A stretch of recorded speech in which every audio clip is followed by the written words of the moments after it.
મારે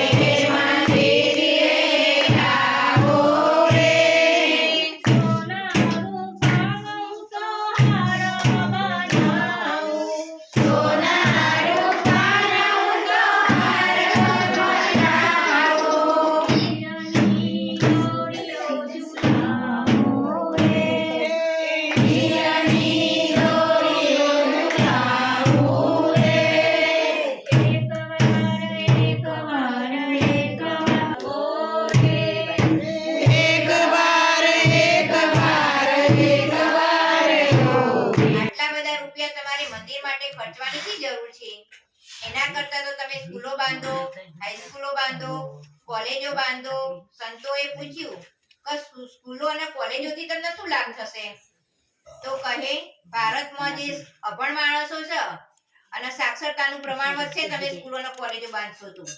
એટલે પછી વળી સંતોએ પૂછ્યું કે સાક્ષરતાનું પ્રમાણ વધે તો તમને શું લાભ થશે? તો કહે ભારતમાં નિરક્ષરતાનું પ્રમાણ ઘટે. એટલે વળી પાછું સંતોએ પૂછ્યું કે નિરક્ષરતાનું પ્રમાણ ઘટવાથી તમને શું લાભ થાય? એટલે પેલા ભાઈ કહે ભારતના પ્રશ્નો ઓછા થાય. ભણેલા હોય બધા બુદ્ધિશાળી હોય એટલે ભારતની અંદર પ્રશ્નો ઓછા થાય. એટલે સંતોએ ખૂબ સરસ પ્રશ્ન એ ભાઈને પૂછ્યો કે ભાઈ ભારતમાં પ્રશ્નો ભણેલાના છે કે અભણના? ખરેખર સમાજમાં અભણ માણસો કરતા ભણેલાના પ્રશ્નો વધારે હોય છે. કારણ કે બુદ્ધિશાળી માણસો હોય તેમના પ્રશ્નો વધારે હોય. સ્કૂલો કોલેજો બાંધવી જરૂરી છે પણ સારા નીતિમાન પ્રોફેસરો તૈયાર થાય તેની જરૂર નથી. સારા પ્રામાણિક ડોક્ટરો તૈયાર થાય તેની જરૂરિયાત નથી. શિક્ષણ જરૂરી છે, તેની સાથે સંસ્કારની પણ એટલી જ જરૂરી છે. જેમ સ્કૂલો અને કોલેજોની જરૂર છે એટલી જ સારા સંસ્કારની જરૂર છે. એવું માનવાની જરૂર નથી કે દીકરો કે દીકરી ડોક્ટર બની ગયા એટલે તેની જિંદગી જીતી ગયા. પણ એમને સારું શિક્ષણ અને સારા સંસ્કાર આપવા. છાપામાં લગભગ રોજ સમાચાર આવે છે કે દીકરો બાપનું અને બાપ દીકરાનું ખૂન કરે છે. કારણ કે એમની જોડે શિક્ષણ છે પણ સારા સંસ્કાર છે નહીં. પતિ પતિનું ખૂન કરે, પત્ની પતિનું ખૂન કરે, ભાઈ ભાઈનું ખૂન કરે. આમાં મોટા ભાગે ભણેલા જ હોય છે. આપણે એવું નહીં સાંભળ્યું કે અભણ માણસે પોતાના ભાઈનું ખૂન કર્યું છે. પણ બધા મોટા ભાગના પ્રશ્નો કોના હોય છે? ભણેલા લોકોના. નેપાળનો રાજકુમાર ઇંગ્લેન્ડની વિશ્વવિખ્યાત ઇટર્ન સ્કૂલમાં ભણેલો. તે વિશ્વવિખ્યાત સ્કૂલમાં ભણેલાએ એક સાથે પોતાના 7 સગા સંબંધીને ફક્ત 7 મિનિટમાં જ બંદૂકની ગોળીઓથી ઉડાવી દીધા હતા અને પોતે પણ એમની સાથે આત્મહત્યા કરી લીધી. પહેલા પોતાના જે કુટુંબીજનો હતા સગા સંબંધી એમને પહેલા મારી નાખ્યા બંદૂકની ગોળીથી, પછી પોતે છેલ્લે એની આત્મહત્યા કરી લીધી. એટલે ખાલી ભણતર ઉપયોગી નથી પણ ભણતરની સાથે સાથે પોતાની ચારિત્રતાની વિશેષ જરૂરિયાત છે જે મંદિરો આપણને શીખવે છે. સ્કૂલની અંદર આપણે ભણાશું તો આપણે ખાલી એ જ્ઞાન નહીં મળે, આધ્યાત્મિક જ્ઞાન આપણને મળશે નહીં, પણ જે જ્ઞાન છે એ આપણને મંદિર શીખવે છે.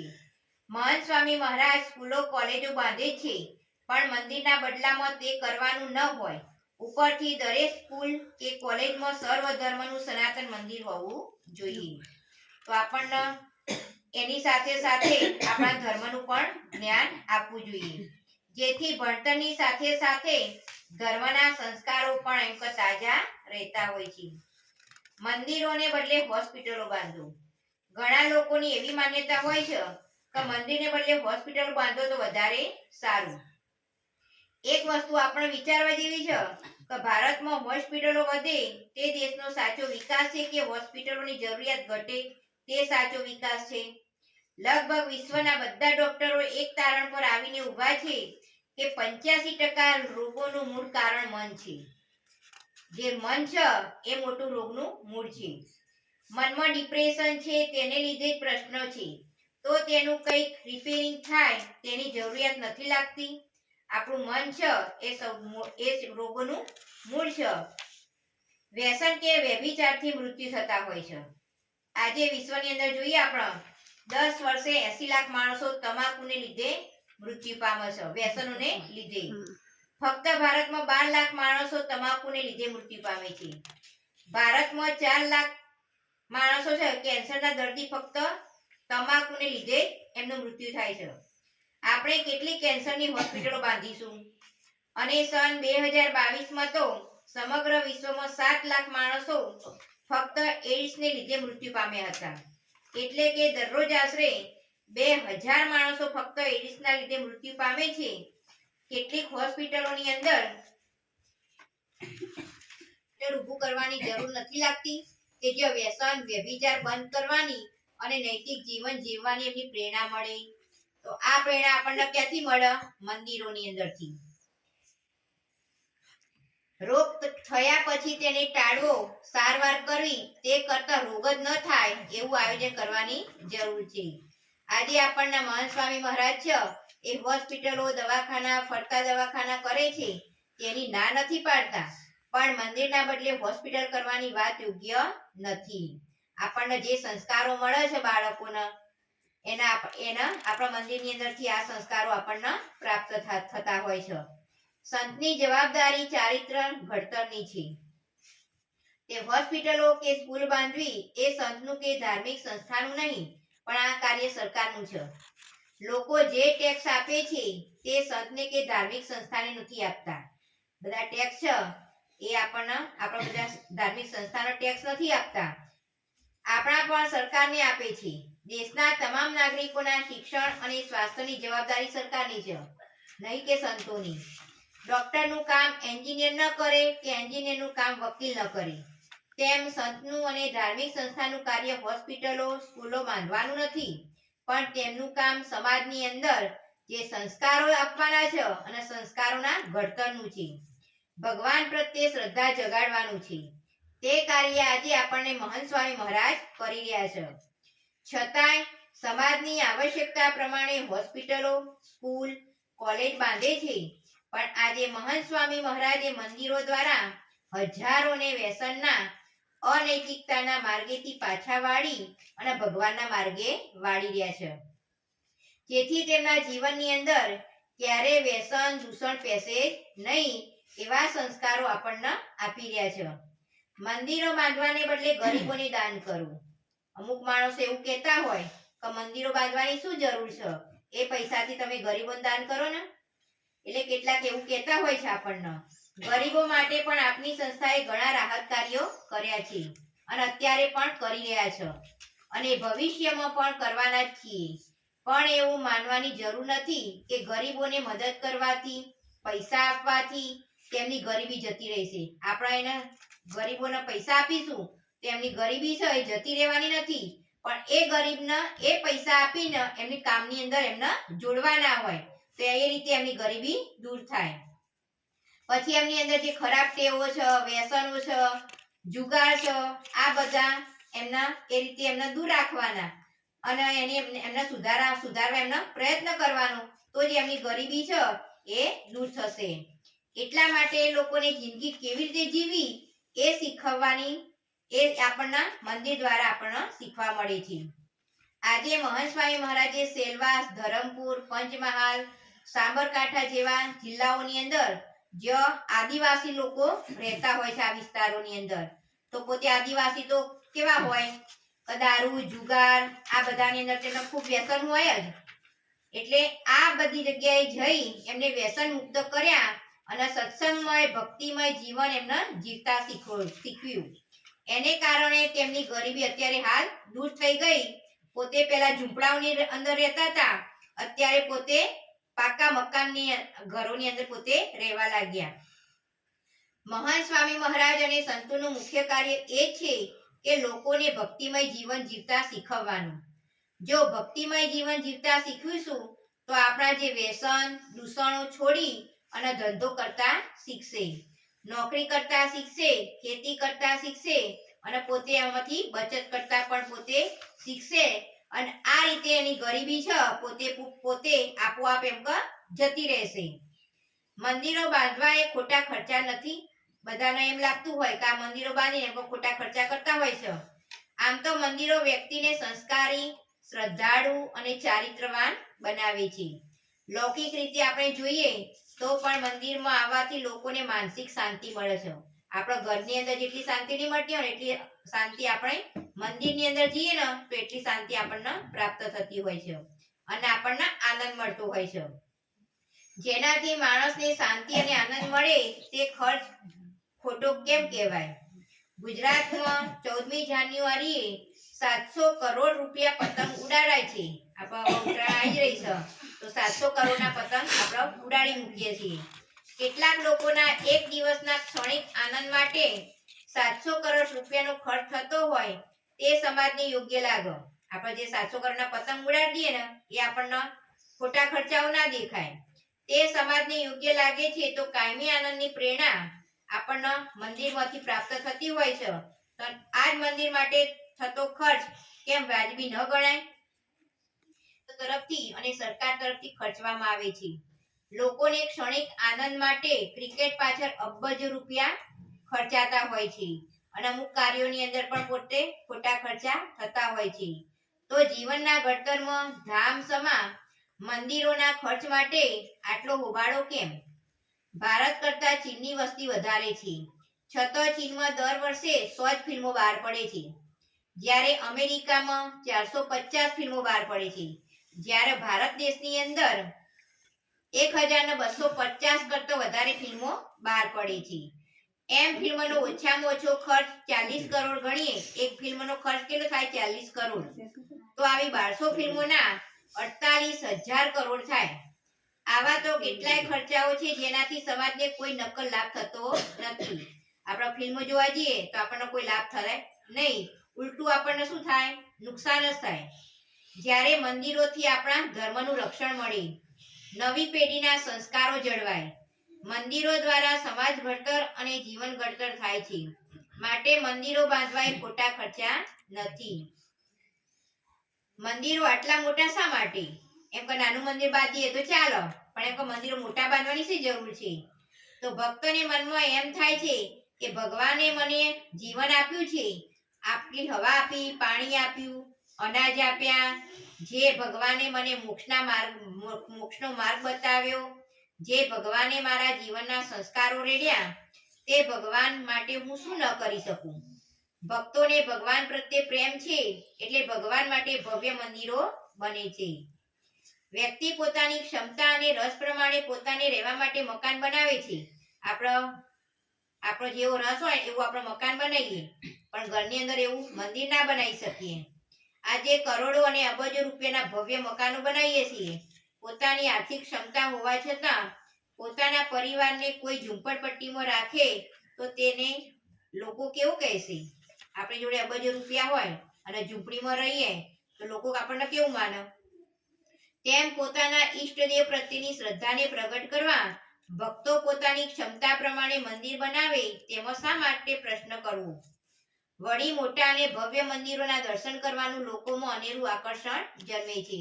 આપણે દર્શન કરવા જઈએ, બીજા ક્ષેત્રોની અંદર દર્શન કરવા જઈએ, જ્યારે ભવ્ય મંદિરો હોય ને તો જ આપણને દર્શન કરવા ગમતા હોય છે.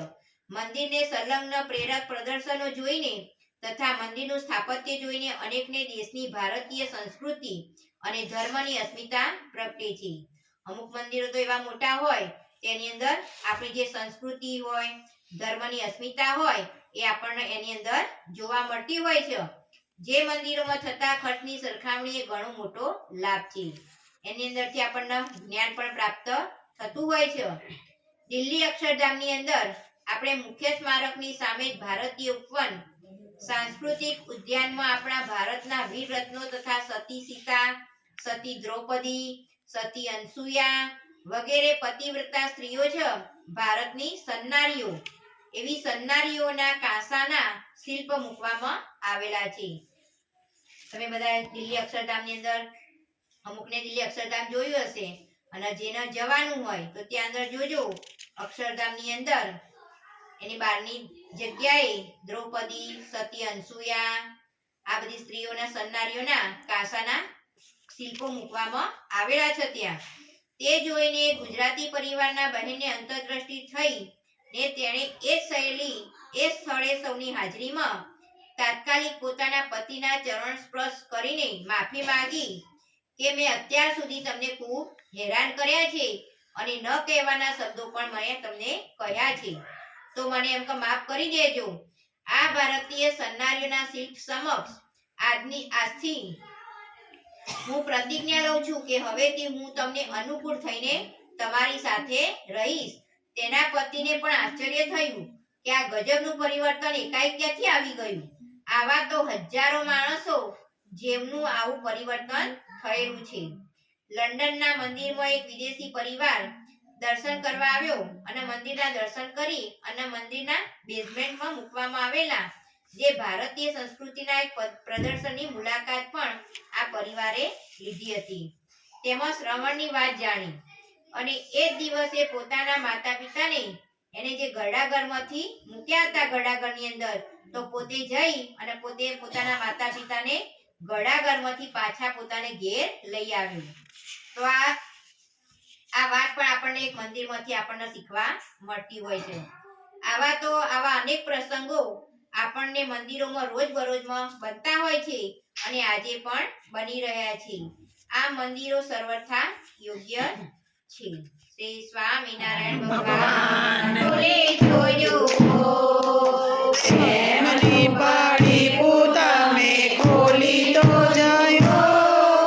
સ્વામિનારાયણ સ્વામિનારાયણ સ્વામિનારાયણ ખોલી તો જયો.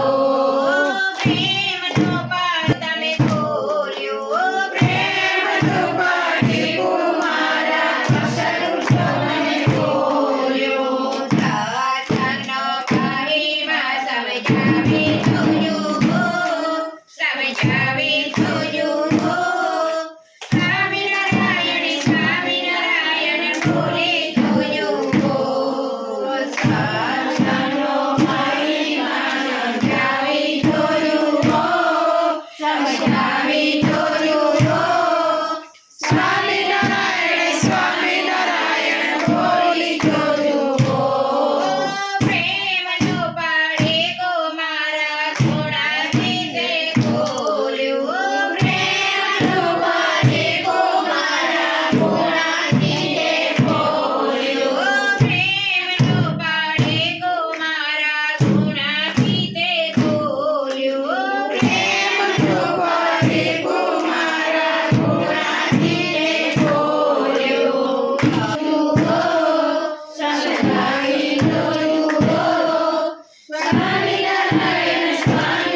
ये तो जुड़ा हुआ सीता तो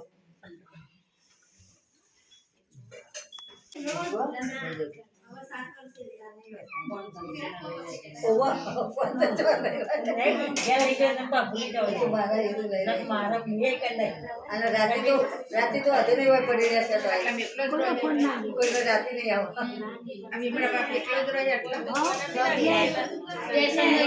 અમે પાછો જતો હતો કારણ કે હવે ગમતું તારું વાકે અમે છે કે બોલે કીધું કે મોય લેવાય છે ખબર નહીં આ તો પે તો પાછો આપણો છે ખબર હોય અમે પાછો સ્વાસ્થ્ય સારું રહે અને તને મને ધને સુખ્યા થાય અને ભગવાન સ્વામિનારાયણ અને પ્રગટ ગુરુ મહંત સ્વામી મહારાજનું રાજ્ય પ્રાપ્ત કરે એ જ મહારાજ સ્વામીના ચરણોની અંદર પ્રાર્થના. શ્રી સ્વામિનારાયણ ભગવાન હવે આપણે ગુજરાત સ્કૂલની અંદર જોડાઈશું. ગુણાતીતં ગુરુ પ્રાપ્યા બ્રહ્મરૂપં નિજાત્મનઃ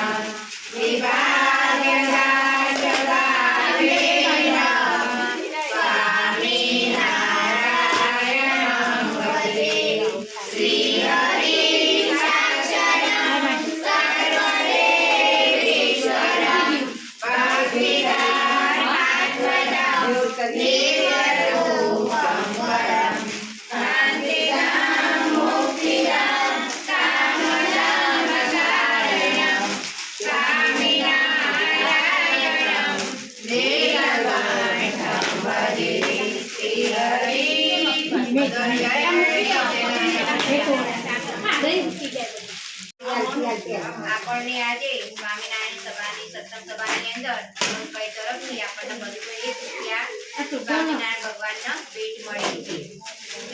શ્રી સ્વામિનારાયણ ભગવાનની જય.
કે છે એટલે 66